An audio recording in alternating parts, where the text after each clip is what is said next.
નમસ્કાર વિદ્યાર્થી મિત્રો, ધોરણ 12 કોમર્સ એકાઉન્ટન્સી ચેપ્ટર નંબર 2 ભાગીદારી પેઢીના વાર્ષિક હિસાબો, જેમાં આપણે સ્વાધ્યાયના એક્ઝામ્પલ જોઈ રહ્યા છીએ. આજે આપણે સ્વાધ્યાયનો એક્ઝામ્પલ નંબર 17 ગણવાના છીએ, સમજવાના છે, જે બોર્ડની એક્ઝામમાં પણ પૂછાઈ ગયો છે. મન અને મોહન 1:1 પ્રમાણમાં નફો નુકસાન વહેંચતા એક ભાગીદારી પેઢીના ભાગીદારો છે. નીચે દર્શાવેલ કાચા સરવૈયું અને હવાલાને ધ્યાનમાં લઈ 31/3/17 રોજ પૂરા થતા વર્ષના વાર્ષિક હિસાબો તૈયાર કરો. 31/3/17 રોજનું કાચું સરવૈયું આપવામાં આવ્યું છે. ખાતાનું નામ ઉધાર બાકી જમા બાકી પત્રક સ્વરૂપે છે. મૂડી અને ઉપાડ તો મનની મૂડી છે 2,80,000 જમા બાકી અને મનનો ઉપાડ છે 3,000 ઉધાર બાકી. મોહનની મૂડી છે 2,20,000 જમા બાકી અને મોહનનો ઉપાડ છે 4,500 ઉધાર બાકી. ખરીદી અને વેચાણ, ખરીદીની ઉધાર બાકી 80,000, વેચાણની જમા બાકી 1,20,000. જાહેરાત ખર્ચ 7,000 રૂપિયા. જાવક માલ ગાળા ભાડું 850 રૂપિયા. યંત્ર ઓફિસના છે 1,50,000 પ્લસ પાછા યંત્ર ઓફિસની ખરીદી કરેલી છે 1,416,000. ઓફિસના યંત્રોની ખરીદી 40,000ના છે. 1/4/16 રોજ ખરીદેલ છે. મકાન છે 2,50,000નું. ઓફિસ પગાર 15,000. ગ્રાહકો અને વેપારીઓ, ગ્રાહકો એટલે કે દેવાદારો જેની ઉધાર બાકી 25,000. વેપારીઓ એટલે કે લેણદારો જેની જમા બાકી 35,000. માલ પરત, જે ઉધાર બાજુ છે તે વેચાણ પરત કહેવાશે 16,000, જે જમા બાજુ છે તે ખરીદ પરત કહેવાશે 14,000 રૂપિયા. તોલાઈ 450 રૂપિયા છે. મનની લોન 10,000. Custom duty 1,300. માલ સ્ટોક 1/4/16 અને આપણું કાચું સરવૈયું છે 31/3/17નું, એટલે કે માલ સ્ટોક શરૂઆતનો છે 42,000 રૂપિયા. વેપાર ખર્ચ છે 1,300. ચૂકવવાની બાકી મજૂરી અને ચૂકવવાની બાકી મજૂરીની સાથે મજૂરી પણ આપી છે. તો મજૂરીની ઉધાર બાકી 750 અને ચૂકવવાની બાકી મજૂરીની જમા બાકી 2,600 રૂપિયા. અગાઉથી ચૂકવેલ કમિશન 350. બેંક ખાતું અને રોકડ ખાતું, તો રોકડ ખાતું 20,700 રોકડ શિલ્લક ઉધાર બાકી દર્શાવશે, જ્યારે 3,000 બેંક ઓવરડ્રાફ્ટ જમા બાકી દર્શાવશે. લોન પર વ્યાજ છે 400 રૂપિયા. જે અગાઉ લોન આપી છે આપણને તેના માટેનું છે વ્યાજ. મનની લોન 8% સરકારી જામીનગીરીમાં રોકાણ ઉધાર બાકી 30,000. ચાલુ ખાતા મનનું ઉધાર બાકી છે 8,000થી અને મોહનની જમા બાકી છે 12,000થી. 6,96,600 બંને બાજુનો સરવાળો થાય છે. આખર માલના સ્ટોકની કિંમત 80,000 છે, જેની બજાર કિંમત 10% વધુ છે માટે આપણે ધ્યાનમાં રાખવાની નથી. જો ઓછી હોય તો ગણતરી થશે.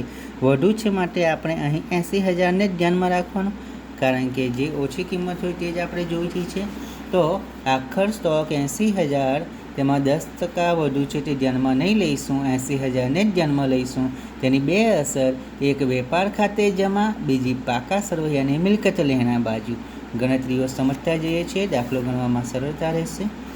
યંત્ર અને મકાન પર 10% લેખે ઘસારો ગણો. તો યંત્ર અને મકાનની કિંમતમાંથી ઘસારો બાદ કરીશું અને તે એક અસર આપીશું નફા નુકસાનમાં ઉધાર બાજુ, બીજી અસર આપીશું પાકા સરવૈયામાં મિલકત લેણા બાજુ, જે તે મિલકતમાંથી બાદ કરીશું. ત્યારબાદ હવાલા નંબર 3. ₹10,000નો એક દેવાદાર નાદાર જાહેર થયો. તેના રિસીવર તરફથી સૂચના મળી કે તેમની પાસેથી આખરી ડિવિડન્ડ પેટે 50% રકમ મળશે અને ગલખાદ અનામત 5% રાખો. તો આ દેવાદારો સાથે લેવા દેવા છે વેચાણને પણ. તો અહીં 5મો હવાલો છે 2,000નો માલ વેચાણ માલ પરત નોંધમાં નોંધવાનો રહી ગયો છે. તો વેપાર ખાતામાં વેચાણ પરતમાં એક અસર તો થવાની જ, તેની સાથે બીજી અસર દેવાદારોને પણ લાગુ પડે છે. તો ચાલો દેવાદારોની ગણતરીમાં જોઈએ. 10,000ના દેવાદારો છે. હવે 10,000ના દેવાદારોમાંથી 50% રકમ એટલે કે 5,000 રૂપિયા મળશે, જ્યારે 5,000ની ગાલખાત પડી. તો જે ગાલખાત પડી તેની બે અસર, નફા નુકસાનમાં ઉધાર બાજુ એક અસર, બીજી અસર પાકા સરવૈયામાં મિલકત લેણા બાજુ દેવાદારમાંથી બાદ થઈ જશે. હવે જુઓ, દેવાદારો છે 25,000ના, તેમાંથી જે વેચાણ પરત નોંધવાનું રહી ગયું હતું તે માઇનસ કરી દઈએ તો 2,000 રૂપિયા થશે. જો વેચાણ નોંધવાનું રહી ગયું હોત તો પ્લસ થશે, પરંતુ વેચાણ પરત નોંધવાનું બાકી રહી ગયું માટે માઇનસ થયું 2,000, તો 23,000 થઈ ગયા. માઇનસ 10,000ના દેવાદાર નાદાર જાહેર થયેલા, તો હવે બાકી રહ્યા 13,000. તો આ 13,000 પર 5% ગાળખા અનામત ગણાશે, જે આવશે 650. તેની સેમ અસર આ રીતે થશે. હવે આ આપણે ગણતરીમાં એન્ટ્રી આપીશું ત્યારે જોઈશું, તો આનાથી પણ વિશેષ ખ્યાલ આવી શકશે. ગણતરી કઈ રીતે થાય, કઈ રીતે અસર આપવાની છે, તે આપણને આ ગણતરી પરથી ખ્યાલ આવશે. આગળ જોઈશું હવાલા નંબર 4. બેંક ઓવરડ્રાફ્ટ પર 10% લેખે વ્યાજ ચૂકવવાનું છે. તો બેંક ઓવરડ્રાફ્ટની બાકી છે 3,000 રૂપિયા. 3,000ના 10% કરીશું તો 300 થશે. તેની બે અસર: એક, નફા નુકસાન ખાતાની ઉધાર બાજુ નાણાકીય ખર્ચમાં. બીજી અસર, પાકા સરવૈયામાં મૂડી દેવા બાજુ લોનની અંદર પ્લસ થશે. અને હવાલા નંબર જે 5 કહ્યો છે, વેચાણ માલ 2000નો માલ વેચાણ માલ પરત નોંધમાં નોંધવાનો રહી ગયો છે. તો 2000નો માલ જે વેચાણ પરત નોંધવાનું બાકી છે, તે એક તો વેપાર ખાતામાં જમા બાજુ વેચાણ પરતમાં પ્લસ થઈને પછી વેચાણમાંથી માઇનસ થશે. બીજી અસર, પાકા સરવૈયાની મિલકત લેવાના બાજુ દેવાદારમાં માઇનસ થશે. અહીંયા પ્લસ લખ્યું છે આપણે. આગળ જોઈશું. હવે એક્ઝામ્પલ ગણતા જઈએ. તો જે તે ખાના બનાવવાના છે તે ખાના બનાવી દઈએ, અને જેટલા ખાતા બનતા હોય તેટલા ખાતાના પરફેક્ટ ખાતા બનાવીને પછી આપણે અસર કરીશું.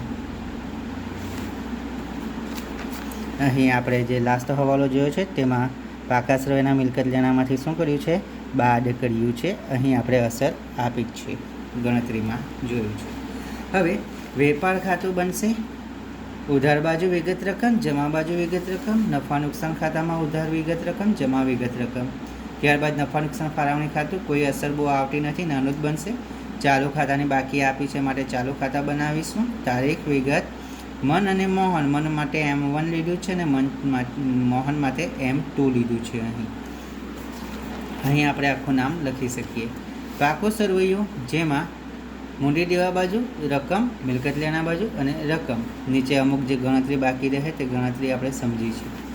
હવે આપણે એન્ટ્રી કરતા જઈશું. સૌપ્રથમ તો માલ સ્ટોક લખીશું. વેપાર ખાતાની ઉધાર બાજુ ઉપર જે બેથી એન્ટ્રી આપી શકાય છે એવી એન્ટ્રીઓ આપણે સૌપ્રથમ લખી દઈશું. તો માલ સ્ટોક 1/4/2016નો 42,000 આપ્યો છે, જે શરૂઆતનો સ્ટોક છે. કારણ કે આપણું જે કાચું સરવૈયું અહીં આપવામાં આવ્યું છે તે 31/3/17નું છે. તો આ શરૂઆતની ડેટનો માલ સ્ટોક છે, માટે શરૂઆતનો માલ સ્ટોક છે.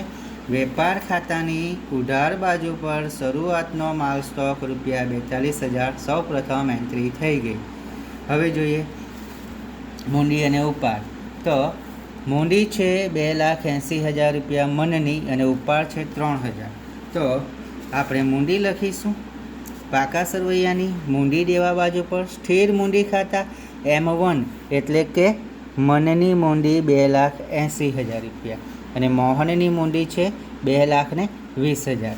તો મનની મૂડી 280 અને મોહનની મૂડી 2,20,000 પ્લસ કરીને સીધું બહારની કોલમમાં લખી દઈશું 5 લાખ રૂપિયા. કારણ કે સ્થિર મૂડી છે અને ચાલુ ખાતા આપણને આપ્યા છે. હવે મૂડી તો લખી દીધી, તો ઉપાડ ક્યાં લખાશે? જો મૂડી ખાતું હોતું તો આપણે ઉપાડ મૂડી ખાતામાં ઉધાર બાજુ લખતે, પરંતુ અહીં ચાલુ ખાતું છે તો ઉપાડ ચાલુ ખાતામાં લખીશું. સૌપ્રથમ ચાલુ ખાતાની બાકીઓ જોઈ લો. ચાલુ ખાતા મનની ઉધાર બાકી છે 8,000. તો ચાલુ ખાતામાં ઉધાર બાજુ ઉપર મનમાં લખો એટલે કે M1 મન અને M2 મોહન. તો મનમાં 1/4/2016 બાકી આગળ લાવ્યા મનના ખાનાની અંદર 8,000 રૂપિયા, મોહનના ખાનામાં ડેશ. હવે મોહનની બાકી છે જમા 12,000 રૂપિયાથી. તો આપણે લખીશું ચાલુ ખાતાની જમા બાજુ ઉપર 1/4/2016 બાકી આગળ લાવ્યા મનના ખાનામાં ડેશ અને મોહનના ખાનામાં 12,000 રૂપિયા. M1 મીન્સ મન અને M2 મીન્સ મોહન છે અહીં આગળ. હવે બાકી લખાઈ ગઈ છે ચાલુ ખાતાની ઉપાડ જોઈ લઈએ. મોહન અને મન બંનેનો. મનનો ઉપાડ છે ઉધાર બાકી 3,000, મોહનનો છે 4,500. ડેટ આપી નથી તો સેમ ડેટ પર આપણે લખીશું. ડેટ નહીં લખીશું અને ઉપાડ ખાતે લખીશું. મનના ખાનાની અંદર 3,000, મોહનના ખાનાની અંદર 4,500. તો મિત્રો અહીં આગળ જે બેથી એન્ટ્રી આપી શકાય એવી હતી તેવી એક તો શરૂઆતનો સ્ટોક લખ્યો, ત્યારબાદ સ્થિર મૂડી લખી, ત્યારબાદ આપણે ચાલુ ખાતાની બાકીઓ લખી બંનેની, અને ત્યારબાદ બંનેનો ઉપાડ લખ્યો છે. હવે આપણે સૌપ્રથમ હવાલાઓ જોઈને પછી બધી એન્ટ્રીઓ દ્વારા દાખલો ગણતા જઈશું, સમજતા જઈશું. આખરના માલના સ્ટોકની કિંમત 80,000 છે, જેની બજાર કિંમત 10% વધુ છે. તો આપણે ગણતરી જોઈ હતી. વેપાર ખાતાની જમા બાજુ એક અસર આપી દઈએ. આખર સ્ટોક વેપાર ખાતાની જમા બાજુ લીટીઓ છોડીને લાસ્ટમાં આખર સ્ટોક 80,000. બીજી અસર પાકા સરવૈયાની મિલકત લેણા બાજુ થોડી લીટીઓ છોડીને લાસ્ટમાં લખીશું આખર સ્ટોક 80,000, કારણ કે ચાલુ મિલકતમાં ગણાશે. આગળ યંત્રો અને મકાન પર 10% લેખે ઘસારો. યંત્રો જોઈ લો પહેલાં કેટલાના છે યંત્રો મિત્રો. યંત્રો છે ઓફિસના 1,50,000 અને ઓફિસના યંત્રોની ખરીદી છે 1/4/16 રોજ 40,000.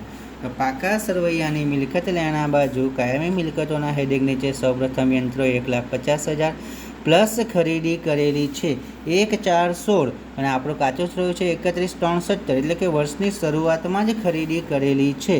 તો ખરીદી 1/4/16 રોજની 40,000. ટોટલ યંત્રો થયા 1,90,000 માઇનસ ઘસારો 10% લેખે ઘસારો ગણવાનો છે.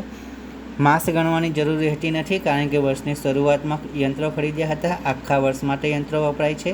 તો 1,90,000ના 10% 19,000 રૂપિયા માઇનસ થતાં બહારની કોલમમાં 1,71,000.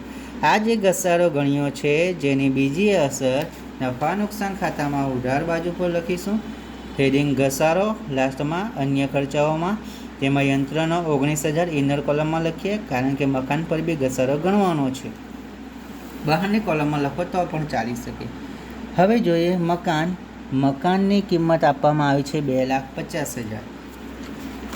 પાકા સરવૈયાની મિલકત લેણા બાજુ યંત્રો લખ્યું, તેની નીચે લખીશું મકાન. કાયમી મિલકતોના હેડિંગ નીચે 2,50,000, જેના પર ઘસારો છે 10% લેખે મકાન પર ઘસારો. 2,50,000ના 10% કરીશું તો 25,000 રૂપિયા માઇનસ ઇક્વલ ટુ 2,25,000.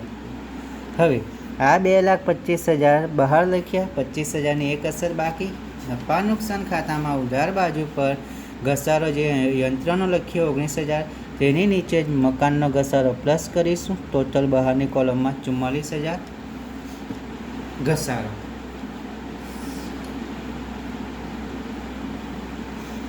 તો મિત્રો અહીં આપણે 2 હવાલાઓ પૂરા કર્યા છીએ અને તેની અસરો આપી છે. આગળ જોવાના છે 3 નંબરનો હવાલો.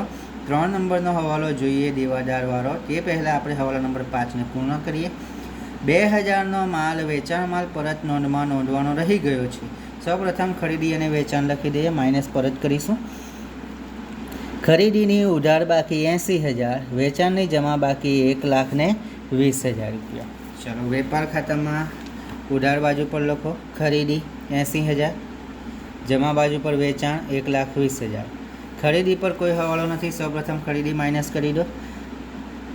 હવે જુઓ પરત ક્યાં આપવામાં આવ્યું છે.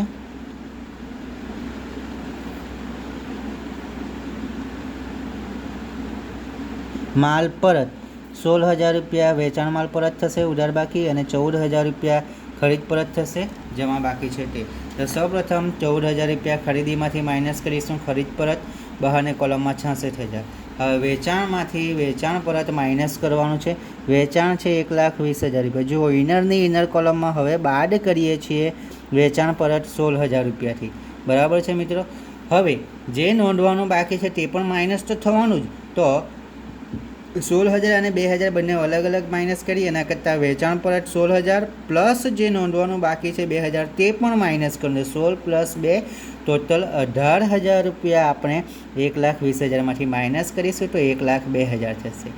હવે વેચાણની અંદર વેચાણમાંથી માઇનસ કર્યું વેચાણ પરત, પરંતુ વેચાણ પરતમાં જ નોંધવાનું બાકી વેચાણ પ્લસ કર્યું, એટલે કે વેચાણમાંથી તો ઓલરેડી માઇનસ જ થયું છે. તો બીજી અસર થવાની પાકા સરવૈયાની અંદર દેવાદારોમાં, દેવાદારો એટલે કે ગ્રાહકો આપ્યા છે અહીં દેવાદારો ઉધાર બાકીમાં 25,000 રૂપિયા લખીશું. પાકા સરવૈયાની મિલકત લેના બાજુ ગ્રાહકો એટલે જ દેવાદારો 25,000 માઇનસ વેચાણ પરત 2,000નો એટલે 23,000ના થયા. જે આપણે ગણતરી અગાઉ એક્ઝામ્પલના હવાલાઓ જોયા ત્યારે આપણે સમજ્યા હતા, તે જ ગણતરી પ્રમાણે હવે અસર કરીએ છીએ. ગ્રાહકો દેવાદારો 25,000 માઇનસ વેચાણ પરત 2,000 ટોટલ બહારની લખીએ આપણે 23,000. તેમાંથી ગાલખાદ હવાલાની 5,000 રૂપિયા. આ 5,000 કેવી રીતે આવ્યા તે માટે સૌપ્રથમ આપણે ગણતરી જોઈ હતી કે 10,000માંથી 5,000 રૂપિયા એટલે કે 50% રકમ મળશે, જ્યારે 5,000 એટલે કે 50% રકમ મળવાની નથી, પરંતુ પૂરેપૂરા 25,000ના દેવાદારોમાંથી નહીં, કેટલા 10,000ના દેવાદારોના જ 50%. તો માઇનસ 5% જે નથી મળવાની રકમ તે ગાલખાદ કઈ હવાલાની 5,000 રૂપિયા માઇનસ ઇક્વલ ટુ કરતાં 18,000 લખીશું. હવે આ જે 18,000 આવ્યા તેના ઉપર આપણે ગાલખાદ અનામત 5% કરવાની નથી, પરંતુ શાની કરવાની છે? દેવાદારો ટોટલ 25,000, વેચાણ પરત માઇનસ કર્યું 2,000, ટોટલ થયા 23,000. તેમાંથી જે 10,000ના દેવાદારો નાદાર જાહેર થયેલા તેને બાદ કરી દો. હવે રહ્યા 13,000. 13,000 પર 5% ઇક્વલ ટુ 650ની ગાલખાદ અનામત હવાલાની લખવાની રહેશે. 18,000માંથી 650 ગાલખાદ અનામત હવાલાની માઇનસ કરીશું તો 17,350 બહારની કોલમમાં. હવે આ જે બે અસર છે ગાલખાદ અને ગાલખાદ અનામત હવાલાની, જેની અસર આપણે નફા નુકસાન ખાતામાં ઉધાર બાજુ ઉપર કરીશું. ગાલખાદ કાચા સરવૈયામાં નથી આપી, ગાલખાદ અનામત કાચા સરવૈયામાં નથી આપી, ફક્ત હવાલાની જ છે. તો ફોર્મેટની જગ્યાએ આપણે સીધું જ લખીશું ગાલખાદ હવાલાની 5,000 પ્લસ ગાલખાદ અનામત હવાલાની 650, ટોટલ 5,650 બહારની કોલમમાં નફા નુકસાન ખાતાની ઉધાર બાજુ ઉપર આપણે લખ્યું. તો અહીં આપણો હવાલા નંબર 5 અને હવાલા નંબર 3 ટોટલી કમ્પ્લીટ થઈ જશે. બાકી રહ્યો હવાલા નંબર 4. બેંક ઓવરડ્રાફ્ટ પર 10% લેખે વ્યાજ ચૂકવવાનું બાકી છે. BOD બેંક ઓવરડ્રાફ્ટ બેંક ખાતું જમા બાકી. જોઈ લો કેટલાનું થાય છે? 3,000 રૂપિયાનું. તો આપણે લખીશું બેંક ઓવરડ્રાફ્ટ પાકા સરવૈયાની અંદર મૂંડી દેવા બાજુ પર લાસ્ટમાં BOD 3,000 પ્લસ ચૂકવવાનું બાકી વ્યાજ એના પર 10% લેખે 300 રૂપિયા એટલે કે 3,300 ચૂકવવાનું બાકી છે એટલે ખર્ચો થયો, નુકસાન થવાનું, નફા નુકસાનની ઉધાર બાજુ પર લખીશું. બીજી અસર ચૂકવવાનું બાકી બેંક ઓવરડ્રાફ્ટનું વ્યાજ રૂપિયા 300, BODનું વ્યાજ ચૂકવવાનું બાકી 300 રૂપિયા. સમજાયું મિત્રો? અહીં હવાલાઓ પૂર્ણ થશે. આપણે કાચા સરવૈયાની અસરો હવે જોતા જઈશું અને એન્ટ્રી આપતા જઈશું. ચલો જુઓ, મૂંડી અને ઉપાડ લખાઈ ગયું, ખરીદી અને વેચાણ લખાઈ ગયું, જાહેરાત ખર્ચ છે 7,000, નફા નુકસાન ખાતાની ઉધાર બાજુ પર જાહેરાત ખર્ચ રૂપિયા 7,000. કોઈપણ જાતના હવાલા લાગુ પડતા નથી, સીધી અસર. યંત્ર ઓફિસના યંત્રની ખરીદી લખાઈ ગઈ, મકાન લખાઈ ગયા. જાવક માલ ગાળા ભાડું છે 850, જાવક માલ ગાળા ભાડું લખાશે નફા નુકસાનની ઉધાર બાજુ પર. જાવક માલ ગાળા ભાડું 850. જો આવક માલ ગાળા ભાડું હોય તો તે વેપાર ખાતાની ઉધાર બાજુ લખાય. ત્યારબાદ ઓફિસ પગાર છે અહીં આપવામાં આવ્યો 15,000 રૂપિયા. ઓફિસનો પગાર નફા નુકસાન ખાતાની ઉધાર બાજુ પર, ઓફિસ પગાર રૂપિયા 15,000. આગળ જોઈએ માલ ગ્રાહકો અને વેપારીઓ. તો ગ્રાહકો આપણે લખી દીધા છે 25,000ના દેવાદારો. વેપારીઓ જે છે 35,000ના, તે લેણદારો લખવાના બાકી છે. લેણદારો પાકા સરવૈયાની અંદર મિલકત લેણા બાજુ પર લખીશું વેપારીઓ એટલે જ લેણદારો. વેપારીઓ એટલે જ લેણદારો રૂપિયા 35,000 સીધો બહારની કોલમમાં. આગળ જોઈએ તોલાઈ માલ પરત લખાઈ ગયો છે. તોલાઈ રૂપિયા કેટલી આપી છે? તોલાઈ 450. તોલાઈ લખાશે વેપાર ખાતાની ઉધાર બાજુ ઉપર રૂપિયા 450. ત્યારબાદ કસ્ટમ ડ્યુટી રૂપિયા 1,300. કસ્ટમ ડ્યુટી પણ લખાશે વેપાર ખાતાની ઉધાર બાજુ પર રૂપિયા 1,300 રૂપિયા. ત્યારબાદ માલ સ્ટોક શરૂઆતનો લખાઈ ગયો. વેપાર ખર્ચ રૂપિયા. વેપાર ખર્ચ કેટલો આપવામાં આવ્યો છે? 1,300 રૂપિયા. વેપાર ખર્ચ નામ છે વેપાર પણ લખાય તેને નફા નુકસાનની ઉધાર બાજુ પર. વેપાર ખર્ચ રૂપિયા 1,300 સીધો બહારની કોલમમાં. કોઈ પણ જાતનો હવાલો નથી. ચૂકવવાની બાકી મજૂરી. તો મજૂરીની ઉધાર બાકી આવે. મજૂરી છે અહીં 750. તો મજૂરી લખીશું વેપાર ખાતાની ઉધાર બાજુ 750 રૂપિયા મજૂરી. અને જે મજૂરીના બાકી દેવા છે જેને જમા બાકી કહેવાશે 2,600 રૂપિયા. ઉધાર બાકી તે મજૂરી, જમા બાકી તે મજૂરીના બાકી દેવા. તો મજૂરીના બાકી દેવા લખાશે પાકા સરવૈયાની અંદર મૂડી દેવા બાજુ ચૂકવવાની બાકી મજૂરી અથવા તો મજૂરીના દેવા 2600 રૂપિયા. આગળ જોઈએ, અગાઉથી ચૂકવેલ કમિશન લેણું કહેવાશે. અગાઉથી ચૂકવી દીધું છે, જે ચૂકવવાની જરૂર ન હતી છતાં ચૂકવ્યું તો હવે લેવાનું થયું. પાકા સરવૈયાની અંદર મિલકત લેણા બાજુ પર અગાઉથી ચૂકવેલ કમિશન રૂપિયા 350. આગળ ચાલો, બેંક ખાતું અને રોકડ ખાતું. તો બેંક ખાતું આપણે લખી દીધું છે, રૂપિયા 3000ની અસર આપી દીધી છે બેંક ઓવરડ્રાફ્ટની. રોકડ ખાતું 20,700, જેને રોકડ શિલ્લક કહેવાશે. પાકા સરવૈયાની અંદર મિલકત લેણા બાજુ પર રોકડ ખાતું અથવા તો રોકડ શિલ્લક 20,700. આગળ લોન પર વ્યાજ. લોન પર વ્યાજ છે 400 રૂપિયા, પરંતુ આપણે મનની લોન લખવાની છે. તો મનની લોન કેટલા રૂપિયા છે? 10,000. મનની લોન લખાશે પાકા સરવૈયાની અંદર મૂડી દેવા બાજુ પર મનની લોન 10,000 ઇનર કોલમમાં લખીશું. હવે તેના પર વ્યાજ છે, તો મનની લોન પર વ્યાજ કેટલું આપવામાં આવ્યું છે? લોન પર વ્યાજ રૂપિયા 400. હવે જુઓ, તારીખ આપી નથી. મનની લોન ક્યારે લીધી છે તેની તારીખ આપી નથી, તો અને લોન પર વ્યાજ અંગે કોઈ સ્પષ્ટતા પણ કરવામાં આવી નથી. તો મનની લોન 10,000 ભાગીદારની લોન છે ગુણ્યા 6% વ્યાજ આપીશું તો 600 રૂપિયા વ્યાજ થશે આખા વર્ષનું. પરંતુ લોન પર વ્યાજ ચૂકવી દીધું છે 400 રૂપિયા. એનો મતલબ કે 400 રૂપિયા ચૂકવાઈ ગયો હોવાથી હજુ 200 રૂપિયા ચૂકવવાનું બાકી છે. તો ચૂકવવાની બાકી લોન પરનું વ્યાજ, જેની બે અસર લોનમાં પ્લસ નફા નુકસાનમાં ઉધાર. તો લોન જે આપણે લખી છે મનની લોન 10,000, તેમાં જ પ્લસ કરીશું ચૂકવવાનું બાકી વ્યાજ 200 રૂપિયા. તો હવે 10,200 રૂપિયા બહારની કોલમમાં. અને બીજી અસર નફા નુકસાન ખાતાની ઉધાર બાજુ પર મનની લોનનું વ્યાજ. તો લોન પર વ્યાજ મન કેટલું છે? લોન પર વ્યાજ 400. તો પહેલાં લખીશું 400 રૂપિયા. મનની લોનનું વ્યાજ 400 પ્લસ ચૂકવવાનું બાકી જે આપણે ગણતરી કરી તે પ્રમાણે 200, એટલે કે 600 રૂપિયા.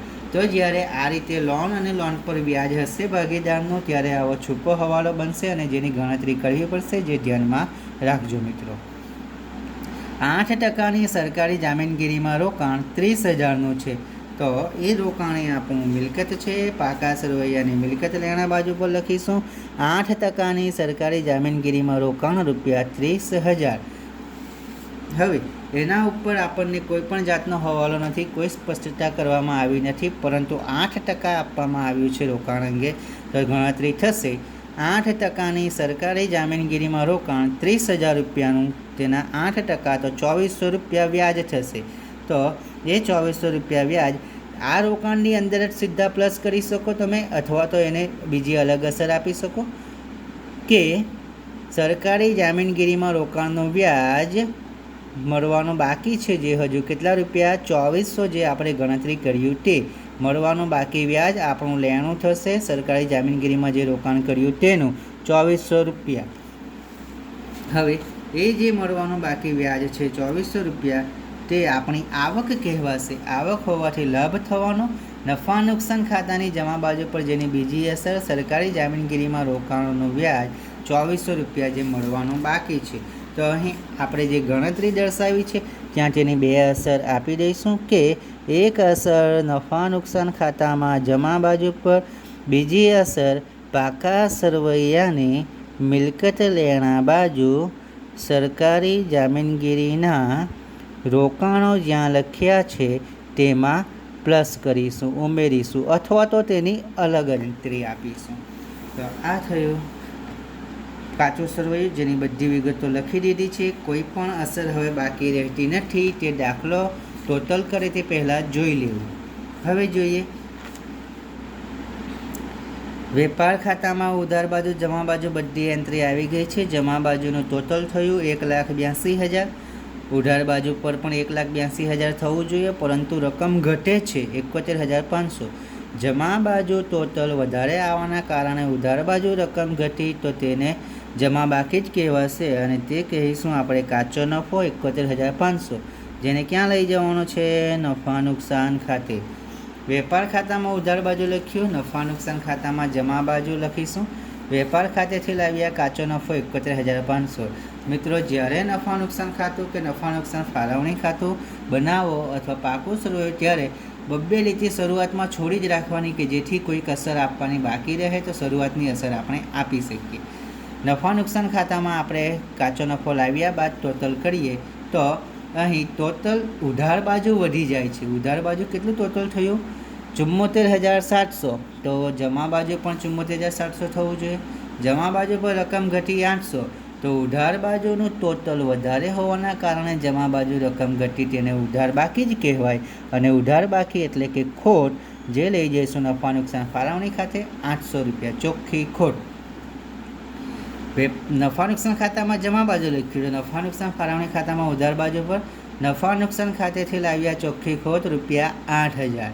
નફા નુકસાન ફાળવણી ખાતામાં જો મિત્રો કોઈ જ અસર થઈ નથી અત્યાર સુધી, તો 800 રૂપિયા જે ખોટ ચોખ્ખી લાવ્યા તે આપણે એનું ટોટલ ઉધાર બાજુ છે, તો જમા બાજુ પણ 800 થવું જોઈએ।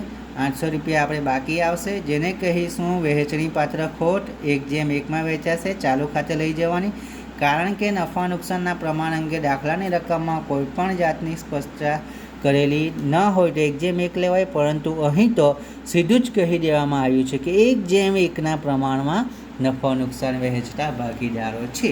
તો સરખે હિસ્સે વેચીશું। મનનું 400 અને મોહનનો 400 વહેંચણી પાત્ર ખોટ। નફા નુકસાન ફાળવણી ખાતામાં જમા બાજુ પર છે, તો આપણે ચાલુ ખાતામાં ઉધાર બાજુ પર લખીશું। લાસ્ટ ડેટ 31/3/14, વહેંચણી પાત્ર ખોટ 400 રૂપિયા 400 રૂપિયા। હવે ટોટલ કરો તો કોનું કઈ બાજુ વધારે થાય છે? મનનું ટોટલ ઉધાર બાજુ પર વધારે થાય છે 11,400। તો જમા બાજુ પર કંઈ જ અસર નથી, માટે જમા બાજુ પર 11,400 થવું જોઈએ। તો જમા બાજુ પર જે 11,400 ઘટે છે તે લાસ્ટ ડેટ 31/3/17ના રોજ બાકી આગળ લઈ ગયા લખીશું। હવે આ જે જમા બાજુ પર બાકી આવી ચાલુ ખાતામાં 11,400, જે કોનું છે? મનનું છે। તો મનનું ચાલુ ખાતું જે જમા બાકી દર્શાવે છે તેને આપણે લખીશું પાકા સરવૈયાની અંદર ઉધાર બાજુ પર ચાલુ ખાતું મનનું 11,400 રૂપિયા। કેમ ઉધાર બાજુ? કારણ કે અહીં જુઓ ઉધાર બાજુનો સરવાળો વધારે થયો, જેથી જમા બાજુ પર બાકી આવી તો તેને કઈ બાકી કહેવાય? ઉધાર બાકી જ કહેવાય। ઉધાર બાકી હોવાથી તે ઉધાર બાકીમાં લખાશે। ઉધાર બાકી એટલે કે મિલકત લેણા। હવે જોઈએ, મોહનનું ચાલુ ખાતું જમા બાજુ 12,000 દર્શાવે છે, તો ઉધાર બાજુ પણ 12,000 લખીશું। ઉધાર બાજુ પર રકમ ઘટે છે 7,100 રૂપિયા, તો એ 7,100 લાસ્ટ ડેટ 31/3/19 બાકી આગળ લઈ ગયા 7,100। હવે જુઓ, જમા બાજુ પર ટોટલ વધારે થયું માટે ઉધાર બાજુ રકમ ઘટી, તો જે રકમ ઘટી છે તે જમા બાકી કહેવાય। જમા બાકી હોવાથી પાકા સરવૈયાની મૂડી દેવા બાજુ પર ચાલુ ખાતું M2 એટલે કે મોહન કેટલા રૂપિયા? 7,100 રૂપિયા। પાકા સરવૈયામાં પણ ટોટલી બધી એન્ટ્રી આવી ગઈ છે। ટોટલ કરીશું તો બંને બાજુ સેમ ટોટલ મળશે 5,58,200।